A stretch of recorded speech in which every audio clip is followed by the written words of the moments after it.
Le travail qu'il faut faire, en tous les cas c'est celui auquel va s'engager le Parti socialiste, c'est d'abord d'écrire un projet socialiste. Et puis il y aura un débat d'idées et on verra quelles sont les meilleures idées et quel sera celui ou celle qui incarnera le mieux ces idées-là.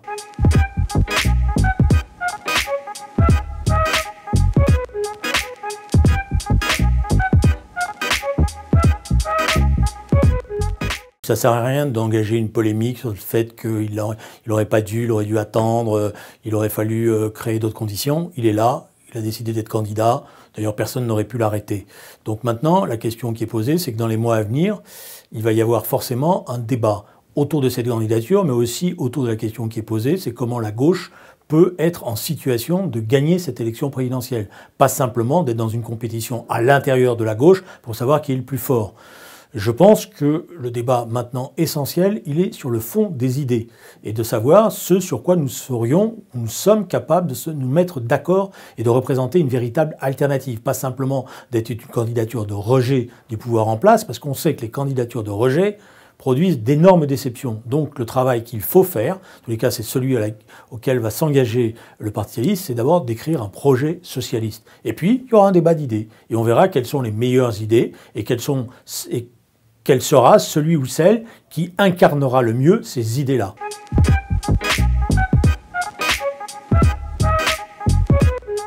Je pense que la gauche, elle doit briser les tabous. Moi, j'avance depuis des années l'idée de mettre en place une politique de quotas pour ne pas se retrouver dans la situation dans laquelle on se retrouve aujourd'hui. La question de la sécurité, du droit à la sécurité pour tous, donc d'avoir effectivement une police de proximité, qui soit une police sérieuse, mais qui considère qu'un délinquant, c'est un délinquant. Et donc, il y a une chaîne pénale derrière, qui soit efficace. La question de l'Europe, savoir sortir de ce discours entre l'Europe BA ou l'Europe Brexiteur. C'est-à-dire comment l'Europe redevient un instrument pour tous. La question de la politique industrielle, c'est-à-dire la question d'avoir à nouveau un secteur industriel compétitif, donc forcément peut-être un secteur nationalisé qui vive avec un secteur privé.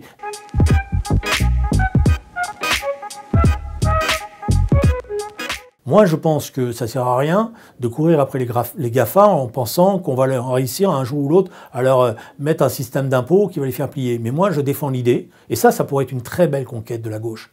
Je défends l'idée d'une dotation universelle pour chaque jeune à 18 ans. Cette dotation, elle serait de 50 000 € et elle permettrait à chaque jeune de construire sa vie. Et elle serait financée justement par les GAFA. Et pourquoi? Puisque les GAFA utilisent toutes nos données personnelles. Et donc, ils doivent rémunérer ces données personnelles.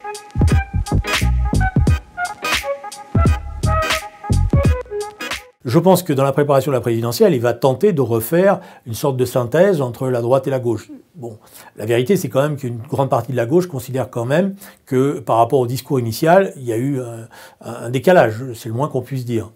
Maintenant, si la gauche n'est pas en capacité d'offrir une alternative crédible, sérieuse, avec un projet, avec des idées, il apparaîtra peut-être comme un rempart. Et ça peut être aussi le calcul qu'il pourra faire ou qu'il peut faire en se disant la gauche ne va pas s'en sortir. Et donc, ils seront bien obligés de voter pour moi pour faire barrage aux solutions autoritaires.